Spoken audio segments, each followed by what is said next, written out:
I was about this close from quitting making content. Last night I was watching Colin Samir. It's a really good podcast. They interview different content creators in general. And in this particular episode, they're interviewing this guy named Dan Mace, who's kind of behind Mr. Beast's philanthropy channel. He worked with Casey Neistat, who was like the vlogging god.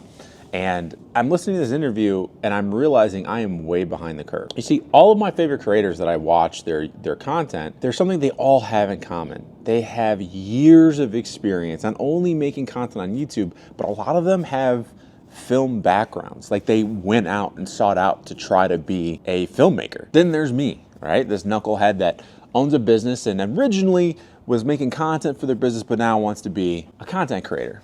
I'm extremely behind. And at some point, I'm sure some of you can relate, I got to the point where I was like, what is even the freaking point of this? Like, why even make content in the first place? My vision for what I think it could be is so far away from what I'm currently doing that what is even the point? But then I remembered this book, which I had to go get. Hold on.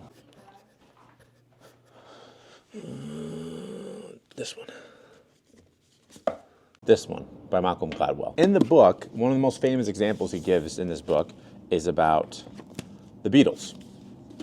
See, the Beatles, they were just a high school band, similar to the weirdos that you had in your school that would rock out in their garage and think they were really, really good. They were like that, except for, well, they were the Beatles. But before they were the Beatles, they were just a high school band that kind of sucked. And so they got this offer to play in clubs far away from home, but they had to play 7 days a night. 7 days a night. They had to play 7 nights every single week and multiple shows. So by the time that they came back and got some notoriety, why is that so hard to say?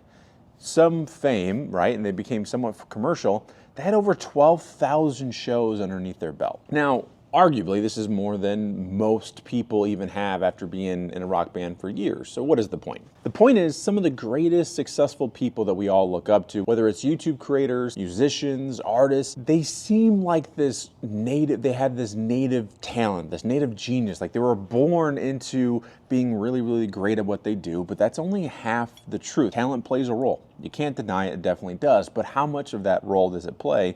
Not as much as we actually think. Again, in the book, Malcolm Gladwell goes over not just the Beatles, but countless other people that are known for being amazing at what they do and backtracks all the things that had to take place in order for them to get that good. They gave another example of like Bill Gates and getting access to computers before anybody else because of the university library, how you would sleep there and log his 10,000 hours. And in fact, what's interesting about the fact that I forgot about this concept is because I used to be a professional athlete. Like I used to fight full time and I knew going in that, yeah, one of my greatest role models was GSP. I don't look anything like GSP, right? My talent is nowhere near his work ethic, all the things. He was way better than me, but also had way more time dedicated to the craft. And I knew that if I just put in the reps, I one day could be maybe not just as good, but pretty darn good. I think we all go through this at some point, whether it's starting a new job, starting a new hobby, a new business offer, or even having a kid, for example. You think that you're really, really far behind. And objectively, maybe you are.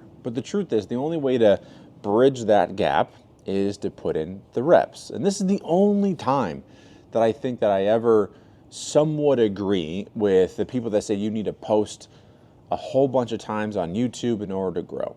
I don't care about the growth part of it, so to speak. The reason why I'm going to be posting more is to improve, to get the reps in. You see, sometimes we look at the numbers as creators and we go, man, I'm posting all this content, but I'm not growing or people aren't seeing my content. But you have to, I think, as you want to improve on something, you have to be able to put in the reps. And yeah, maybe I could grow faster if I posted one video every single month and just put all my heart and soul in it. But the truth is, there's still a lot that I need to learn. To be patient with oneself and enjoy the journey along the way, I think is the true way to getting success. So the story of success that Malcolm Gladwell talks about that we can't ever forget is that it doesn't happen overnight. There's no such thing as an overnight success. There's no such thing as somebody that's just born with natural talent. It's about putting in the time, putting in the reps, and improving and enjoying the journey along the way. I forgot that, and that's why, there was a minute there that I thought I was going to quit making content.